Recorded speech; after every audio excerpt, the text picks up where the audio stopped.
काजल, जब बाकी लोग दूसरी दुकानों में गए तो हम भी एक अलग दुकान में चले गए।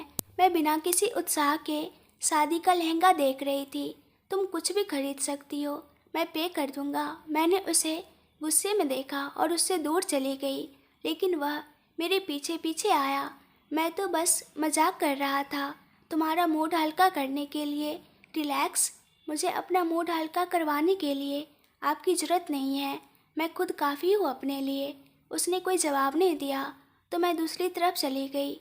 इस बार उसने मेरा पीछा नहीं किया और सोफे पर बैठ गया। जब मैं एक स्टैच्यू पर रखे लहंगे को देख रही थी, तभी एक सेल्स गर्ल मेरे पास आई और बोली, हेलो मैम, क्या मैं आपकी कुछ मदद कर सकती हूँ? मुझे एक सिंपल और खूबसूरत शादी का लहंगा चाहिए, इस तरफ प्लीज़, कहकर उसने मुझे आगे रास्ता दिखाया। लेकिन बीच में एक खूबसूरत गाउन रखा था जो मुझे बहुत पसंद आ गया। सुनिए, यह गाउन कैसा रहेगा? मैम, आपकी नज़र सच में बेहतरीन चीज़ों पर जाती है। यह गाउन आपको बहुत सूट करेगा, लेकिन मेरा मानना है कि आपको अपने पति की भी राय ले लेनी चाहिए। क्यों, क्या वही इसे पहनने वाला है? वो हल्का मुस्कुराई और बोली, मैम, मुझे लगता है कि आपके पति ही इसकी पेमेंट करने वाले हैं और यह गाउन काफ़ी महंगा है। इसकी कीमत 50,000 है। यह तो बस 50,000 ही है। मैं खुशी खुशी पे कर दूंगा अगर मेरी दुल्हन को यह पसंद है। इससे पहले कि मैं कुछ कहती, सिहान ने यह कह दिया। यह बहुत महंगा था, इसलिए मैं इसे नहीं लेना चाहती थी, लेकिन उसकी हाल की हरकतों से मैं पहले ही चिढ़ी हुई थी, इसलिए मैंने कुछ नहीं कहा और उसे यह गाउन खरीदने दिया। फिर मैं शादी के लहंगे देखने चली गई। आखिरकार मैंने एक मैरून रंग का लहंगा चुना जिसके साथ गहरे हरे रंग का दुपट्टा था और उसी के साथ मैचिंग शेरवानी भी। सिहान ने पूरा बिल चुका दिया। अब खुश हो? क्या अपने माता पिता को धोखा देकर मुझे खुश होना चाहिए? मुझे ऐसा नहीं लगता। यह कहकर मैं दुकान से बाहर निकली और हम अपने मम्मी पापा से जा मिले। सिहान के पापा ने पूछा, तो ड्रेस का चुनाव कैसा रहा? क्या तुमने तय कर लिया? असल में डैड, हमने पहले ही खरीद लिया है। सब चौंक गए कि मैंने अपनी शादी की ड्रेस उनके बिना चुनी, क्योंकि मैं कभी अपने फैसले खुद नहीं लेती थी। तो सिहान, तुमने भी खरीद ली? हाँ डैड, असल में यह एक पेयर था और जैसे ही हमने इसे देखा हमें पसंद आ गया, इसलिए हमने तुरंत खरीद लिया, क्योंकि यह काजल को भी बहुत पसंद आया और मुझे भी। ठीक है, यह तुम्हारी पसंद है। जब तक तुम खुश हो हमें कोई आपत्ति नहीं। आप लोगों की शॉपिंग हो गई? हाँ, लगभग हो चुके हैं। तो चलिए घर चलते हैं, काजल थक गई होगी। ठीक है, चलो चलते हैं। सब लोग पार्किंग की ओर बढ़े और घर चले गए, क्योंकि हर कोई थका हुआ था और परसों शादी थी। जल्द ही शादी का दिन आ गया। शादी में बहुत सारी रस्में होती है, लेकिन हमने सीधे शादी करने का ही निर्णय लिया। मैं अपने कमरे में थी, लहंगा पहने, और ब्यूटिशियन मुझे तैयार कर रही थी। दूसरी ओर हमारे माता पिता मेहमानों का स्वागत कर रहे थे और उनके साथ व्यस्त थे।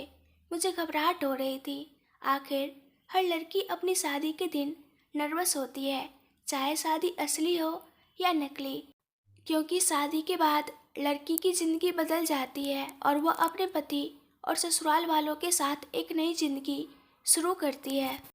वह बस यही चाहती है कि उसका ससुराल उसे अपने बच्चे की तरह अपनाए और प्यार दे। मैं खुद को खुशकिस्मत मानती हूँ कि मुझे ऐसे ससुर मिले हैं जो मुझे अपनी बेटी की तरह मानते हैं, लेकिन हम उनके साथ जो करने जा रहे हैं उसका सोचकर मुझे बहुत ग्लानि महसूस हो रही थी। मैं इन्हीं ख्यालों में गुम थी कि तभी दरवाजे पर दस्तक हुई। नौकरानी ने दरवाज़ा खोला और वहाँ मेरी माँ खड़ी थी। वह अंदर आई और मेरे पास बैठ गई। नर्वस हो और उत्साहित भी, उन्होंने पूछा, एक माँ को अपनी बेटी को शादीशुदा ज़िंदगी के बारे में कुछ सिखाना होता है कि ससुराल और पति के साथ कैसा व्यवहार करना चाहिए। मैं समझ गई कि वह क्या कहना चाहती है। शादी के इतने सालों बाद भी वह इस बारे में बात करने में संकोच कर रही थी। पहले तो मैंने उन्हें छेड़ने का सोचा, लेकिन उनके लाल चेहरे को देखकर मैंने उन्हें टोक दिया। माँ, मुझे पता है कि आप क्या सिखाना चाहती है, लेकिन आपको बता दूँ कि मुझे पहले से ही सब पता है। मैंने उन्हें रहस्यमयी नज़रों से देखा। हट, उन्होंने मेरे हाथ पर हल्की सी चपत लगाई और कुछ कहने ही वाली थी कि तभी सिहान के पापा ने आवाज़ दी, चलो समय हो गया है। ठीक है, माँ बोली, और फिर हम मंडप की ओर बढ़े। सिहान पहले से ही वहाँ था। मैं उसके पास जाकर बैठ गई और शादी की रस्में शुरू हो गई। कुछ रस्मों के बाद शादी पूरी हो गई और मैंने अपने मंगलसूत्र को देखा और फिर मेरा हाथ अपने सिर की ओर गया जहाँ सिहान ने मेरी मांग में सिंदूर भरा था। मैं किसी अनजाने ख्याल में खो गई जिसे मैं खुद भी नहीं समझ पा रही थी। तभी मेरी माँ ने मुझे गले लगा लिया जिससे मैं अपने ख्यालों से बाहर आई। मैंने मुस्कुराते हुए उन्हें गले लगाया। फिर हमने बड़े बुजुर्गों के चरण स्पर्श कर उनका आशीर्वाद लिया। इसके बाद मेहमान हमसे मिलने आए और हमें बधाइयाँ देने लगे। कुछ समय बाद शादी खत्म हुई और रात हो गई। हम सब बहुत थक चुके थे।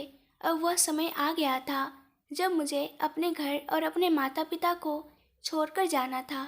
ऐसा नहीं था कि मैं उन्हें भविष्य में नहीं मिलूंगी, लेकिन अब सब कुछ पहले जैसा नहीं रहेगा।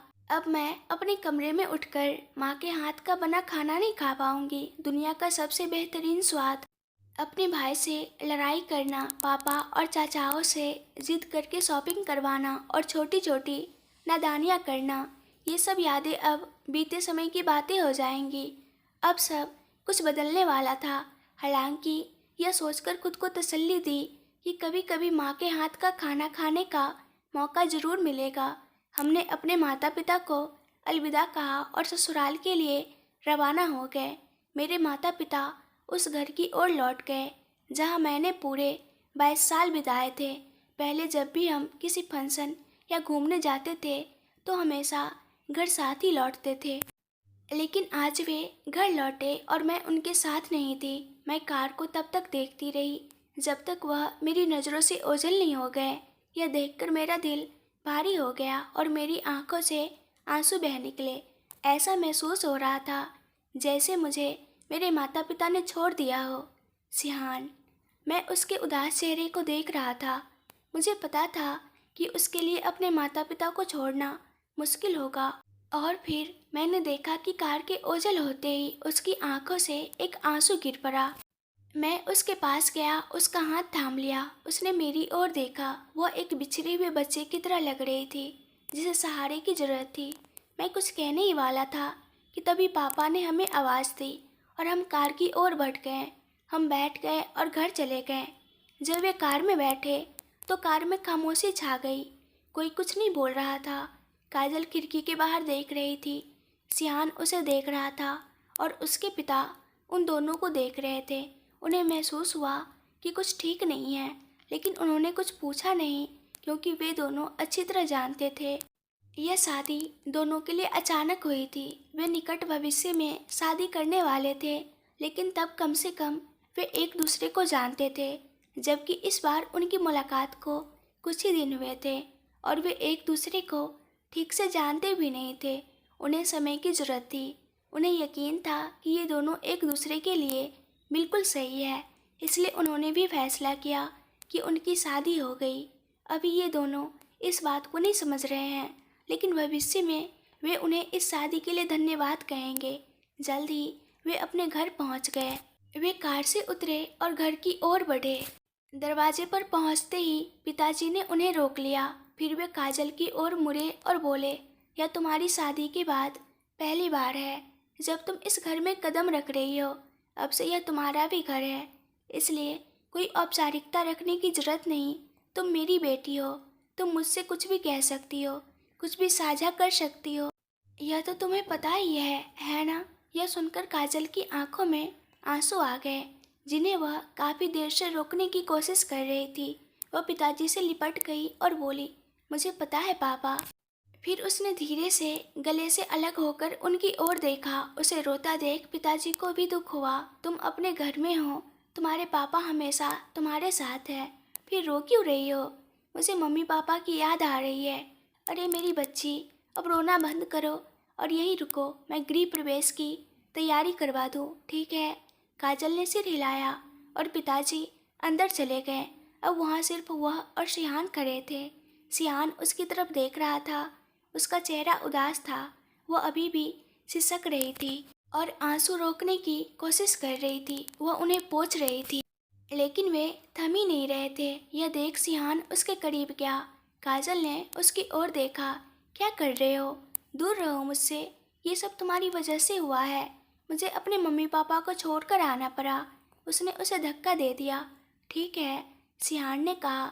वह जानता था कि इस वक्त वह चाहे जो भी कहे, काजल सिर्फ उसे ही दोस्त देगी। लेकिन जब वह अपने भावनाओं पर काबू पा लेगी तो सब ठीक हो जाएगा। तभी पिताजी वापस आ गए और उन्होंने मुख्य दरवाजे की चौखट पर चावल से भरा कलश रख दिया। काजल, अपने दाएं पैर से इस चावल के कलश को गिराओ और फिर घर में प्रवेश करो। काजल ने सिर हिलाया और वैसा ही किया जैसा पिताजी ने कहा था। फिर उन्होंने एक थाली में कुमकुम पानी रखा। अपने दोनों पैर इसमें डुबो और इस सफ़ेद कपड़े पर अपने पैरों के निशान बनाओ। काजल ने वह भी किया। फिर पिताजी ने पूछा, काजल, क्या तुम्हें पता है कि शादी के बाद जब दुल्हन पहली बार अपने नए घर आती है तो यह सब क्यों किया जाता है? काजल ने फिर सिर हिलाया और कहा, यह दुल्हन का घर में और परिवार के दिलों में स्वागत करने का प्रतीक है। यह चावल का कलश इस बात का प्रतीक है कि नया परिवार, खुशी और दौलत। ठीक है, अब बस एक ही चीज़ बाकी है और फिर तुम दोनों अपने कमरे में जा सकते हो। मुझे पता है कि तुम दोनों शायद थक गए हो। और वो, डैड, आप किस बारे में बात कर रहे हैं? क्या चीज़ बाकी है? काजल ने बीच में ही टोक दिया। अब से शिहान तुम्हें एक नया नाम देगा। क्यों डैड? शिहान ने पूछा। आज से उसके लिए एक नई जिंदगी शुरू हो रही है और उसके साथ एक नया नाम भी। लेकिन इसका ये मतलब नहीं कि उसका अपने माता पिता से कोई नाता नहीं रहेगा। जैसे जब बच्चा जन्म लेता है तो हम उसे नाम देते हैं, वैसे ही जब एक लड़की की शादी होती है तो वो एक नई जिंदगी शुरू करती है। इसलिए नया नाम। ठीक है, मुझे सोचने दीजिए। अच्छा नाम सोचना। उन्होंने शिहान को हिदायत दी। कुछ देर सोचने के बाद शिहान बोला, बेबी। क्या? दोनों उसकी इस अनोखी सोच पर दंग रह गए। ठीक है, डैड बोले और काजल ने शिहान को घूर कर देखा। कोई बात नहीं, ये उसकी पसंद है। नहीं। काजल ने उसकी तरफ देखा और दृढ़ता से कहा, कोई ज़रूरत नहीं, बस मुझे काजल ही बुलाओ। वह जाने ही वाली थी कि डैड ने उसे रोक लिया और शिहान से कहा, उसे दुल्हन की तरह बाहों में उठाकर अपने कमरे में ले जाओ। काजल, क्या? मैं चौंक गई जब पापा ने शिहान से कहा कि वह मुझे उठाकर अपने कमरे में ले जाए। तुम इतनी हैरान क्यों हो काजल? अब तुम दोनों पति पत्नी हो तो यह सब सामान्य है और आज तुम्हारी पहली रात है तो कोई बहस नहीं होगी। पापा ने कहा। मैं कुछ कहने ही वाली थी कि अचानक शिहान ने मुझे गोद में उठा लिया। यह सब इतनी जल्दी हुआ कि अनजाने में मेरे हाथ उसकी गर्दन के चारों ओर चले गए। चलो बेबी, शिहान ने कहा। मैं कुछ बोलने ही वाली थी कि उसने बिना सुने अपने कमरे की ओर चलना शुरू कर दिया। रुको, मैंने कहा तो वह ठहर गया। मैंने उसे मुड़ने को कहा और उसने ऐसा ही किया। पापा, आपको आराम करना चाहिए। आपकी तबीयत ठीक नहीं है। आपने अपनी दवा ली? हाँ, मैंने अपनी दवा ले ली है। चिंता मत करो, मैं ठीक हूँ और तुम्हें कल सुबह जल्दी उठने की ज़रूरत नहीं है क्योंकि तुम थक जाओगी, पापा ने मुझे चिढ़ाते हुए कहा। और मुझे महसूस हुआ कि मैं शर्म से लाल हो रही थी। पापा अपने कमरे में चले गए और शिहान मुझे अपने कमरे में ले आया। जल्द ही हम उसके कमरे में पहुंच गए। दरवाज़ा खोलो, उसने कहा। मैंने दरवाज़ा खोल दिया और हम अंदर गए। उसने मुझे बिस्तर पर रखा और बिना कुछ कहे अलमारी से अपने कपड़े निकाले और बाथरूम में चला गया। मैं उसका इंतज़ार करने लगी। कुछ देर बाद वह बाहर आया और बिस्तर पर बैठ गया। रुको, तुम बिस्तर पर क्या कर रहे हो? तुम्हें सोफे पर सोना है। क्या तुम सच में ऐसा कह रही हो काजल? मैं बिल्कुल सीरियस हूँ। मैंने एक कागज़ निकाला और उसे दिया। इसे पढ़ो और यहाँ अपना साइन कर दो। मैंने उंगली से इशारा किया। शिहान कागज़ देखकर चौंक गया। यह क्या बकवास है काजल? ये सब किस लिए? उसने गुस्से में कहा। उसकी आवाज़ सुनते ही मैं बिस्तर से उठ खड़ी हुई। तुम ही थे जिसने इस तरह की कॉन्ट्रैक्ट मैरिज चाही थी मिस्टर सिहान, और अब तुम मुझ पर चिल्ला रहे हो। हाँ, तुमने ही ये मांगा था। अब चाहो तो इसे पढ़ो या मत पढ़ो, लेकिन तुम्हें यहाँ साइन करने ही होंगे। सिहान, मैंने उसे उठाकर अपने कमरे में ले आया, बिस्तर पर रखा, अपने कपड़े लिए और बिना उसकी तरफ देखे बाथरूम में चला गया। ना देखने की वजह यह नहीं थी कि मैं देखना नहीं चाहता था, बल्कि इसलिए कि वह बहुत खूबसूरत लग रही थी और यह हमारी शादी की पहली रात थी। खुद पर काबू रखना मुश्किल हो सकता था। जब मैं बाहर आया तो सीधे बिस्तर पर चला गया और लेटने ही वाला था कि काजल ने मुझे रोक दिया और कहा कि मुझे सोफे पर सोना होगा। इतना ही नहीं, उसने मुझे कुछ कागज़ दिए। जब मैंने उन कागज़ों को देखा तो मैं चौंक गया। वह हमारी कॉन्ट्रैक्ट मैरिज के कागज़ थे। ये क्या बकवास है, लेकिन फिर मुझे उसकी बातों से याद आया कि यह सब मैंने ही सुझाया था, तो अब किसी भी हालत में मुझे इस पर साइन करने ही होंगे। मैंने शर्तें पढ़नी शुरू की। पहला शर्त, एक दूसरे के साथ कोई शारीरिक संपर्क नहीं। दूसरा, बाहर कोई अफेयर नहीं होगा। तीसरा, एक दूसरे के लाइफ में इंटरफेयर नहीं होगा। चौथा, 6 महीने बाद शादी समाप्त हो जाएगी। उसकी शर्तें पढ़ने के बाद मुझे पता था कि कुछ भी कहने से वह और ज़्यादा गुस्सा हो जाएगी, इसलिए मैंने उस पर अपने साइन कर दिए। लेकिन चिंता मत करो, मैं एक स्मार्ट लड़का हूँ और हैंडसम भी। वह आखिरकार मुझसे प्यार कर बैठेगी, इसलिए इस शादी को ख़त्म करने का कोई सवाल ही नहीं उठता। और ना ही मेरा कोई अफेयर है, ना ही मैं रखना चाहता हूँ, और आखिर में कोई शारीरिक संबंध नहीं। हाँ, वह खुद मुझसे इसकी भीख मांगेगी। बस देखती जाओ बेबी। मैंने पेपर उसे वापस दिया और बिना कुछ कहे अपना तकिया उठाया, सोफे पर गया, लेट गया और सो गया। काजल, मैंने कभी नहीं सोचा था कि वह बिना कुछ कहे ही, लेकिन छोड़ो, मैं उम्मीद ही क्या कर रही थी कि वह इस शादी को असली मान लेगा। मुझे पता है कि ऐसा कुछ भी नहीं होने वाला, इसलिए मैंने अपने सारे ख्यालों को झटक दिया, उठी और कपड़े बदलने चली गई। मेरे कपड़े पहले से ही यहाँ रखे थे, तो मैंने अपनी नाइट ड्रेस ली और चेंजिंग रूम में चली गई।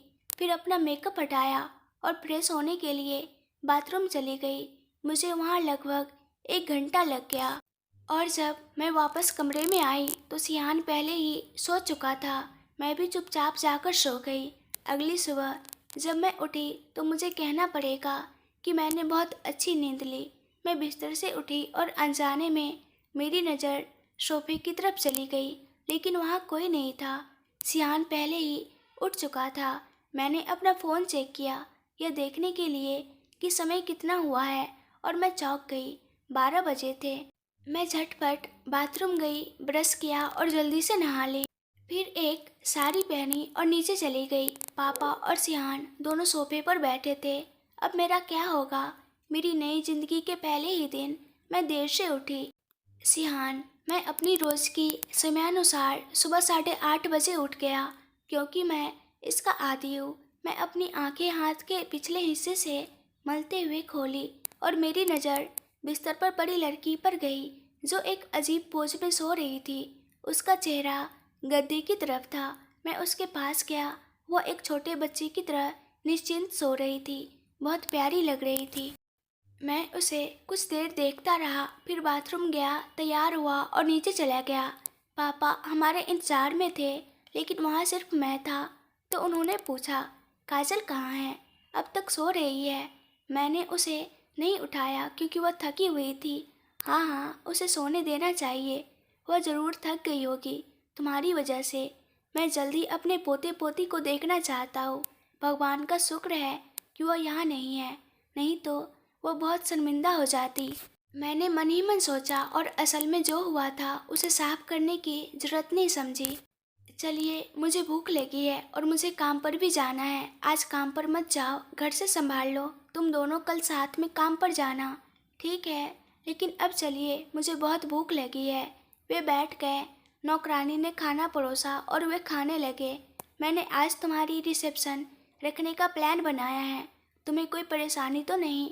उन्होंने पूछा, और मैं जवाब देने ही वाला था कि उन्होंने बीच में ही बात काट दी, और अगर है भी तो मुझे परवाह नहीं। फिर नाश्ते के बाद मैं और पापा लिविंग रूम में सोफे पर बैठे रिसेप्शन के बारे में चर्चा कर रहे थे और हमें समय का पता ही नहीं चला। अचानक मेरी नज़र सीढ़ियों पर गई और मेरी नज़रें वहीं टिक गई। काजल साड़ी पहनकर नीचे आ रही थी और इतनी खूबसूरत लग रही थी कि मैं अपनी नज़रें उस पर से हटा ही नहीं सका। पापा खड़े हुए और उसके पास चले गए। लेकिन काजल इतनी घबराई हुई क्यों लग रही है पापा, काजल ने कहा। लेकिन पापा ने उसकी बात काट दी, जिससे मैं और ज़्यादा उलझन में पड़ गया कि आखिर हो क्या रहा है। काजल, तुम अपनी शादी के पहले दिन इतनी देर से क्यों उठी? क्या तुम्हें नहीं पता कि बहू को पहले दिन कुछ ज़रूरी काम करने होते हैं? पापा ने गुस्से से कहा। काजल बेचारी बहुत डरी हुई लग रही थी। वह कुछ कहने ही वाली थी कि पापा ने फिर से उसकी बात बीच में काट दी। तुम क्या कहने वाली हो? कोई बहाना मत बनाओ। मुझे कोई सफाई नहीं सुननी। मुझे पता है कि मैंने तुम्हें आराम करने के लिए कहा था, लेकिन तुम्हें समझना चाहिए कि वह सिर्फ एक औपचारिकता थी। काजल, पापा की बात सुनकर मुझे बहुत दुख हुआ और मेरी आंखों से आंसू बहने लगे। मैं रोते हुए और हिचकियाँ लेते हुए बोली, पापा, मुझे पता नहीं क्यों मैंने इतनी ज़्यादा देर तक सो लिया। मेरी अलार्म भी नहीं बजी।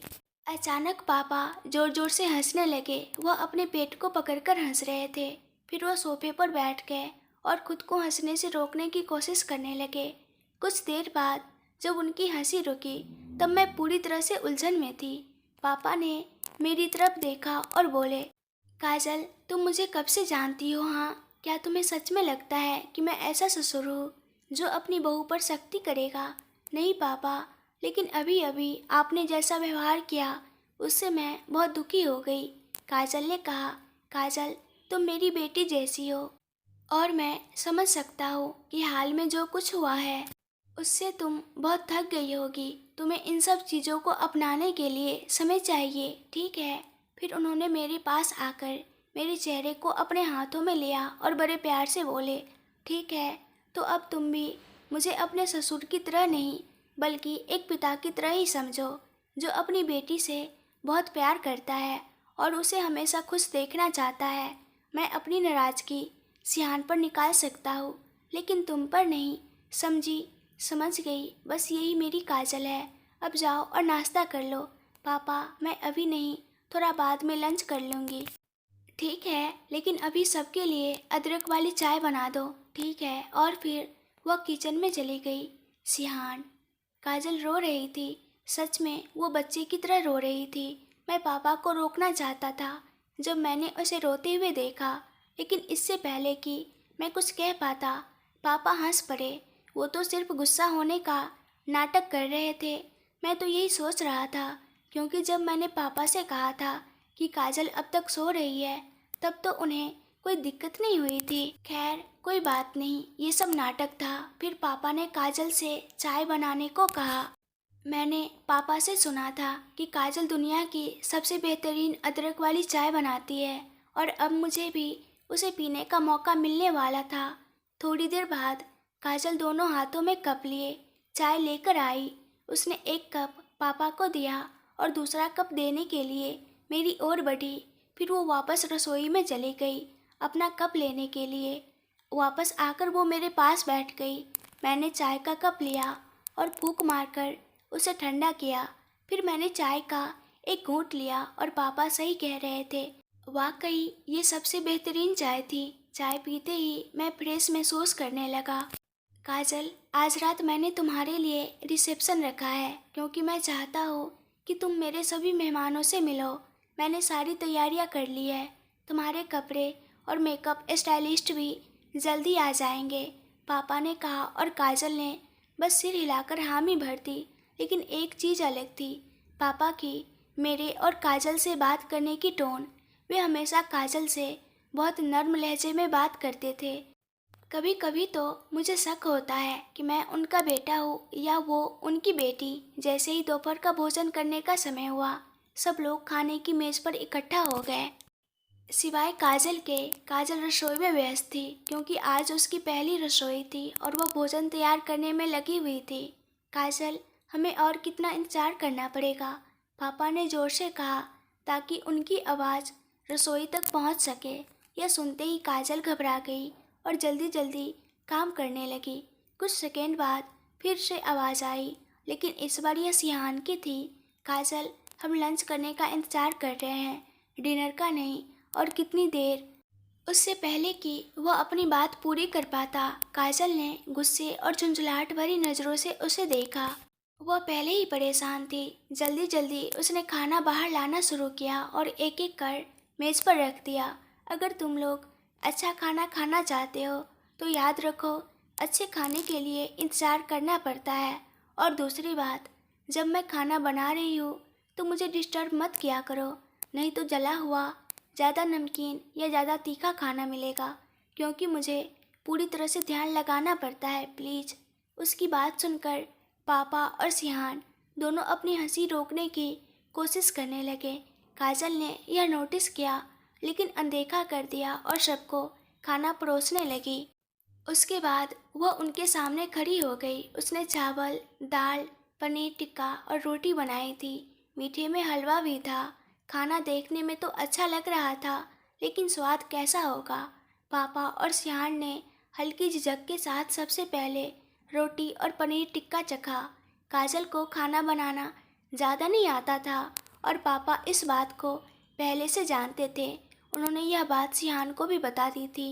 जैसे ही उन्होंने पहला कौर लिया, हैरान रह गए, खासकर पापा। खाना बहुत ज़्यादा अच्छा तो नहीं था, लेकिन फिर भी ठीक था और यह काजल के लिए बहुत बड़ी उपलब्धि थी। कैसा लगा? काजल ने घबराते हुए पूछा, क्योंकि उसने अभी तक खुद भी स्वाद नहीं चखा था। अच्छा है, बुरा नहीं है काजल, सिहान ने कहा। पापा, आपने तो बस मुझे डराया था। पापा बोले, तुम सही कह रहे हो, मैं बेवजह डर रहा था। डरने की क्या बात थी? काजल ने उत्सुकता से पूछा। यह सुनकर पापा और सिहान को एहसास हुआ कि काजल उनके सामने खड़ी है। पापा ने उसे देखा और फिर अपनी जेब से एक छोटी सी डिब्बी निकाली और काजल की तरफ बढ़ा दी। काजल ने बिना किसी झिझक के उसे स्वीकार कर लिया और जैसे ही उसने डिब्बी खोली, अंदर एक खूबसूरत अंगूठी रखी थी। काजल खुशी से बोली, पापा, आपको कैसे पता कि मुझे यही अंगूठी चाहिए थी? क्योंकि मैं तुम्हारा पापा हूँ, पापा ने मुस्कुराते हुए कहा और फिर सिहान की तरफ मुड़े। अब तुम्हारी बारी। मेरे पास कुछ नहीं है। और इसने तो बिना किसी झिझक के गिफ्ट ले भी लिया। मुझे झिझकने की क्या ज़रूरत? यह मेरी ही चीज़ है। मैं झिझकूँ या ना झिझकूँ, यह मेरी ही रहेगी। तो फिर परिवार के सामने औपचारिकता क्यों? परिवार, सिहान ने धीरे से कहा, इतनी हल्की आवाज़ में कि कोई सुन न सके। उसे बहुत खुशी हुई कि काजल ने उसे और उसके पापा को अपना परिवार मान लिया था। अब मेरा गिफ्ट दो, काजल ने नन्हे बच्चे की तरह मासूम और प्यारी आवाज़ में कहा और होठों को थोड़ा बाहर निकालकर नाराज़गी जताने लगी। ओह, यह कितनी क्यूट लग रही है, सिहान ने मन ही मन सोचा और फिर उससे कहा, अपनी आंखें बंद करो। काजल ने तुरंत आंखें बंद कर ली। सिहान उसके पीछे आया और धीरे से उसकी गर्दन में एक चांद के डिजाइन वाला सुंदर हार पहना दिया। जैसे ही काजल ने आंखें खोली, वो अपनी गिफ्ट देखकर बहुत खुश हो गई। वह किसी छोटे बच्चे की तरह लग रही थी जिसे उसका मनपसंद खिलौना मिल गया हो। उसकी मुस्कान बस थमने का नाम नहीं ले रही थी। पापा ने काजल से खाने के लिए कहा। फिर वे सब खुशी खुशी दोपहर का भोजन करने लगे, एक खूबसूरत जगह पर जहाँ बेहद आलीशान और शानदार सजावट के साथ रिसेप्शन पार्टी चल रही थी। शहर के सभी हाई प्रोफाइल मेहमान आज इकट्ठा हुए थे और बेसब्री से एक जोड़े के आने का इंतजार कर रहे थे। सभी आपस में खुशी खुशी बातें कर रहे थे और माहौल बहुत ही सुखद और सौहार्दपूर्ण था। सिहान के पिता अपने दोस्तों और बिजनेस पार्टनर के साथ व्यस्त थे। तभी वहाँ हमारे हीरो की एंट्री होती है। हमेशा की तरह जैसे ही वह अंदर आया, सारी नज़रें उसी पर टिक गई, लेकिन इस बार कुछ अलग था। वह अकेला आया था। सब लोग उस जोड़े को बधाई देने के लिए इंतजार कर रहे थे, खासकर शिव प्रसाद की बहू को देखने के लिए। सिहान अपने पिता के पास पहुंचा। उनके पिता ने उसे अपने दोस्त और बिजनेस पार्टनर से मिलवाया और कहा, ये मेरी कंपनी का नया सीईओ है। अब इसे भी कुछ जिम्मेदारियां उठानी होंगी और कभी कभी कुछ नए कनेक्शन बनाने की जरूरत पड़ेगी। इसके बाद पिता पुत्र एक किनारे चले गए। तब सिहान से उसके पिता ने उससे पूछा, काजल कहाँ है? अभी तक नीचे क्यों नहीं आई? पता नहीं डैड, लेकिन इतना ज़रूर है कि लड़कियों को तैयार होने में थोड़ा वक्त लगता है, बल्कि ज़्यादा ही। उसने मजाक में कहा। हाँ, अब जाओ और उसे देख कर आओ। शायद उसे किसी चीज़ की ज़रूरत हो और उसे साथ लेकर आओ। ठीक है डैड। सिहान ऊपर चला गया और दरवाज़ा खटखटाया। दरवाज़ा एक हेल्पर ने खोला जो काजल की मेकअप में मदद कर रही थी। काजल पहले से ही तैयार थी, इसलिए हेल्पर्स वहाँ से चले गए। काजल ने उन्हें थैंक यू कहा और वे बाहर निकल गए। सिहान कमरे के अंदर आया और जैसे ही उसकी नज़र काजल पर पड़ी, वह ठिठक गया। काजल ने गहरे नीले रंग का गाउन पहना था और उसके गले में जो हार और उंगली में जो अंगूठी थी वो उसके गाउन से मेल खा रही थी। खास तौर पर उसकी सादी सी गोल्डन चांद जैसी लॉकेट जो उस पर ऐसे लग रही थी मानो वही उसके लिए बनी हो। सियान उसके करीब आया और बोला, वाह काजल, तुम बहुत खूबसूरत लग रही हो।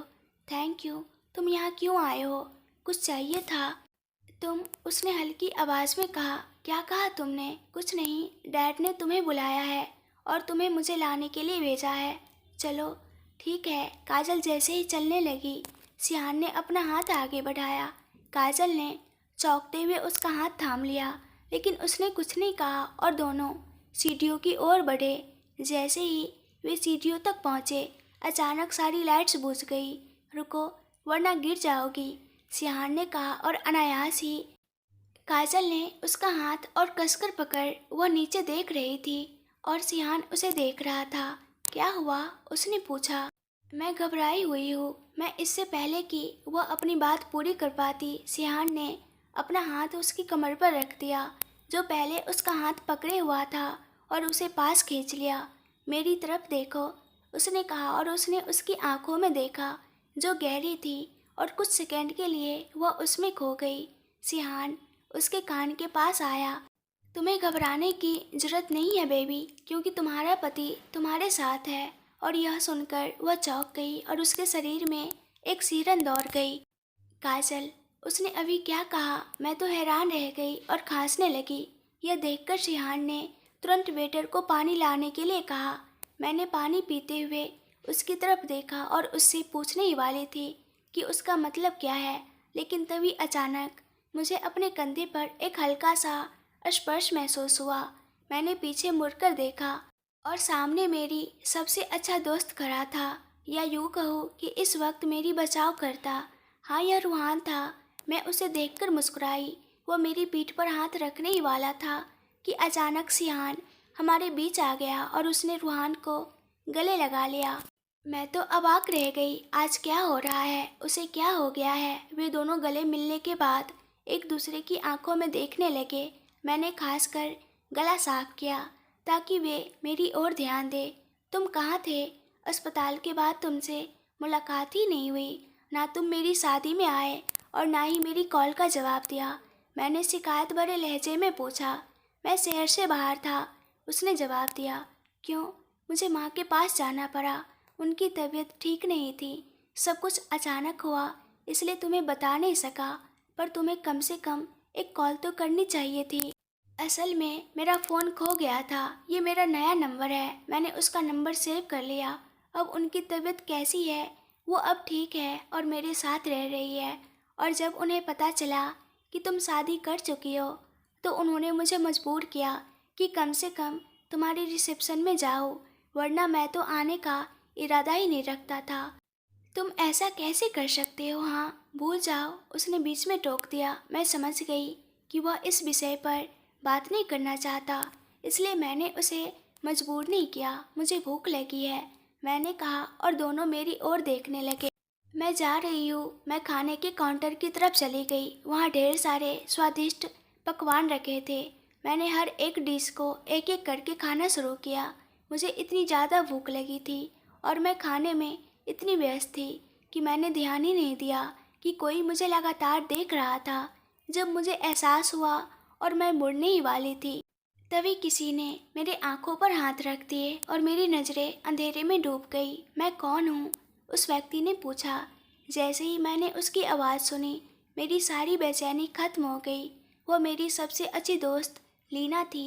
अच्छा, ये कौन हो सकता है? सोचने दो। क्या ये वही लीना है जिसने मुझे छोड़ दिया? पहले तो वह खुश हो गई कि मैंने उसे पहचान लिया, लेकिन फिर ये तुम क्या कह रही हो? हाँ, मैंने तुम्हें कभी नहीं छोड़ा। मैंने तुम्हें अपनी शादी में बुलाया था, लेकिन तुमने क्या किया? तुमने मुझे छोड़ दिया। मेरी सबसे अच्छी दोस्त मेरी शादी में नहीं आई। सॉरी, मुझे तुम्हारे बहाने नहीं सुनने। मुझे खाना खाने दो, मुझे बहुत भूख लगी है। इसके बाद मैंने खुद को खाने में व्यस्त कर लिया और उसे नज़रअंदाज करने लगी, जो मुझे परेशान करने की कोशिश कर रही थी। अचानक से दरवाज़ा ज़ोर से खुला और लोग अंदर आ गए। हर कोई उन्हें देख रहा था। जैसे ही दरवाज़ा खुला, 3 लोग अंदर आए। हम सभी की नज़र उन पर थी क्योंकि हम उन्हें नहीं जानते थे। वे सीधे पापा के पास गए और उनके सामने खड़े हो गए। यह सब देखकर शिहान अपने पापा के पास आया और उसके बाद मैं भी उनकी ओर बढ़ी। पापा ने हमें देखा। पापा का चेहरा देखकर ऐसा लगा जैसे उन्हें कुछ अजीब लग रहा हो। तभी अचानक शिहान बोल पड़ा, अंकल, आप मेरे अंकल हैं। मैंने शिहान की ओर देखा और जब मैंने पापा की ओर देखा तो वे फिर से सामान्य हो चुके थे, हमेशा की तरह शांत। फिर उन्होंने मुस्कुराकर अपने भाई को गले लगा लिया। दोनों अलग हुए तो पापा ने हमारा परिचय करवाया। यह है शिहान, मेरा बेटा, और यह है मेरी प्यारी बहू काजल। राम प्रसाद अंकल मुस्कुराए। मैं शिहान को जानता हूँ। जब मैं गया था तब यह बहुत छोटा था और अब कितना बड़ा हो गया है। तुम्हारी किस्मत अच्छी है कि तुम्हें इतना अच्छा बेटा और इतनी प्यारी बहू मिली। वे मुझे गले लगाने के लिए आगे बढ़े, लेकिन तभी पापा ने बीच में ही उन्हें रोक दिया। फिर उन्होंने वहाँ खड़े एक बुजुर्ग व्यक्ति की ओर इशारा किया, जो शायद उन्हीं की उम्र के होंगे। यह मेरे भाई राम प्रसाद है। तुम दोनों इन्हें चाचा कह सकते हो, और यह उनका बेटा है रेहान। इसके बाद उन्होंने उनके साथ खड़ी एक लड़की की ओर इशारा किया, लेकिन उनके चेहरे पर उलझन के भाव थे। यह देखकर राम प्रसाद अंकल ने उसका परिचय करवाया। यह सिताक्षी है, मेरी होने वाली बहू। बहुत जल्द इन दोनों की शादी होने वाली है। अचानक ही सिताक्षी मेरे पास आई और मुझे गले लगा लिया। मैं चौंक गई, लेकिन फिर खुद को संभालते हुए मैंने भी उसे गले लगा लिया। लेकिन मेरी नज़रें पापा पर ही थी। पापा का व्यवहार चाचा के आने के बाद से बदला बदला लग रहा था। शिहान कुछ कहने ही वाला था कि पापा ने बीच में टोक दिया, तुम दोनों पहले जाकर मेहमानों से मिलो। सब लोग तुम्हारा इंतज़ार कर रहे हैं। अपने चाचा और भाई से बाद में मिल लेना, वे यहीं रुकेंगे। शिहान ने कहा, लेकिन पापा, मेहमान इंतज़ार कर सकते हैं, परिवार पहले आता है। जो कहा वही करो, पहले जाओ और सबका अभिवादन करो। मैं तुम्हारे चाचा से बात करके आता हूँ। मुझे लगा कि पापा कुछ छुपा रहे हैं जिसे वह खुलकर नहीं कह सकते, इसलिए मैं शिहान के पास गई और उसके हाथ को हल्के से पकड़ते हुए कहा, चलो। इसके बाद हम मेहमानों से मिलने में व्यस्त हो गए, लेकिन पापा और चाचा कहीं नज़र नहीं आ रहे थे। आखिरकार मैं थक गया हूँ, अब मुझे कुछ खाना है, शिहान ने कहा, जिससे मैं अपनी सोच से बाहर आई। ठीक है, मैंने कहा, और हम खाने के काउंटर की तरफ आ गए। क्या खाना चाहोगे? मैंने पूछा। फिर उसने खुद वेटर को कुछ ऑर्डर दे दिया। हम दोनों एक टेबल पर बैठ गए। मैंने उसकी ओर देखा और कहा, तुम्हें नहीं लगता कि पापा का व्यवहार चाचा को देखने के बाद से कुछ अलग लग रहा है? मुझे भी ऐसा ही लग रहा है, लेकिन शायद ऐसा इसलिए है क्योंकि वे बहुत सालों बाद मिले हैं। मैं उसे अपने मन की बात बताने की सोच ही रही थी कि तभी रिहान और उसकी मंगेतर हमारे साथ बैठ गए। अगर आप लोगों को ये कहानी पसंद आ रही है और इस कहानी के आगे के पार्ट्स भी देखने हैं, तो प्लीज़ ढेर सारे कमेंट्स करके बताइए और मेरे चैनल को सब्सक्राइब कर दीजिए। इस वीडियो को लाइक एंड शेयर कर दीजिएगा। Thank you.